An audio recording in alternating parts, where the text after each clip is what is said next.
Nous allons parler maintenant d'un ou que très important avec React Query qui est Use Mutation qui nous permet de gérer les mutations de données, c'est-à-dire les opérations qui modifient les données côté serveur comme le CRUD, Create, Read, Update, Delete, donc la mise à jour, la suppression d'éléments ou la modification d'éléments ou même la création d'éléments.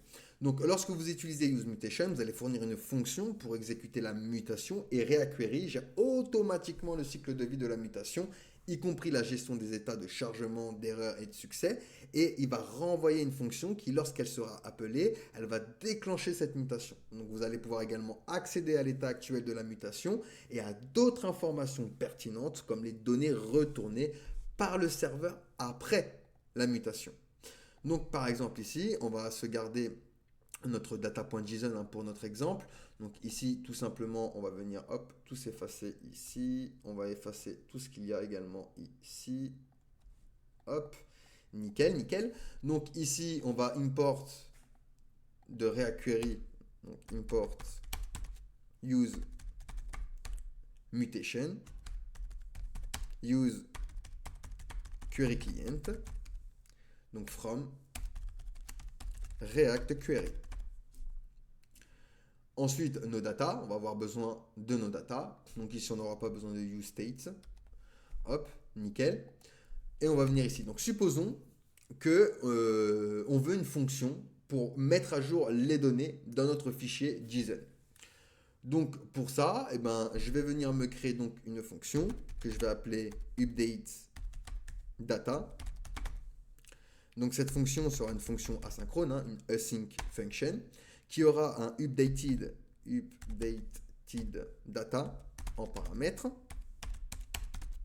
Et on va loguer déjà par exemple notre updated data. Hop.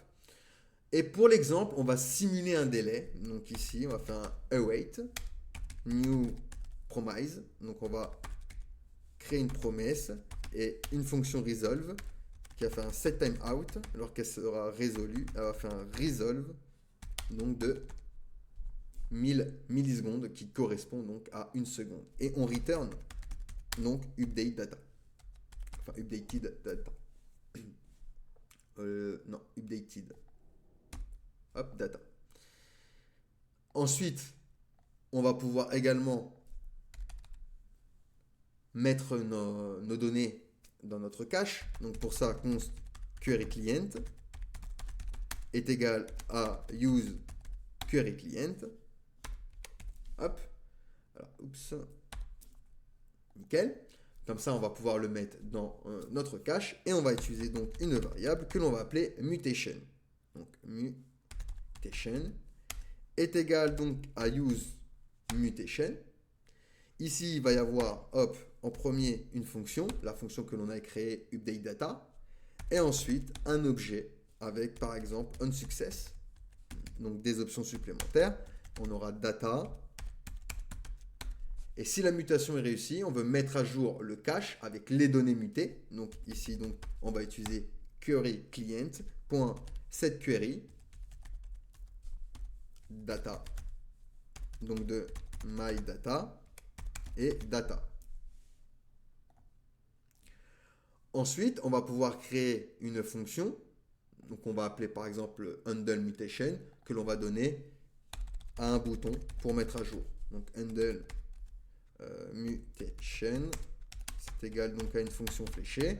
Et disons que nous voulons mettre à jour la première entrée dans notre tableau de données. Donc on va vouloir changer le nom ici. Alors on va lui dire que const updated onTy est égal, on va utiliser le spread operator pour récupérer les données, donc de data 0, de l'index 0. Je rappelle que les tableaux commencent avec un index qui commence à 0, donc index 0, 1, 2, 3, 4, 5, etc. Hop, donc on récupère le premier et on change donc le title avec un nouveau nom. Nouveau nom. Ensuite, on appelle mutation, donc mutation.mutate et on va donc lui placer notre variable update onTy. Et ça, cette action, on va le donner par exemple à un bouton. mettre à jour. Et on va lui placer donc un onClick. Et lorsque je vais cliquer dessus, alors ça va lancer le handle mutation. Handle mutation, donc notre fonction ici. Donc ici, j'appuie dessus. Et logiquement dans le poste, alors normalement on l'aura dans le log, on a l'action qui se produit, vous voyez, hop, une action qui se produit, donc le async update data, à l'intérieur, donc on a réussi à créer et à changer notre donnée, à mettre à jour la donnée, lorsqu'on appuie donc sur le bouton. Alors hop, touc, on vient ici, regardez dans les DevTools, pardon, hop, et ici on a bien title, nouveau nom. D'accord? Donc on ne l'a pas mis à jour ici dans les datas, parce qu'ici on n'a pas réécrit sur le fichier, ok? Mais la mise à jour a fonctionné, la mutation a fonctionné, puisque ici, vous voyez, ID, j'ai bien ici mon nouveau nom dans l'ID numéro 1.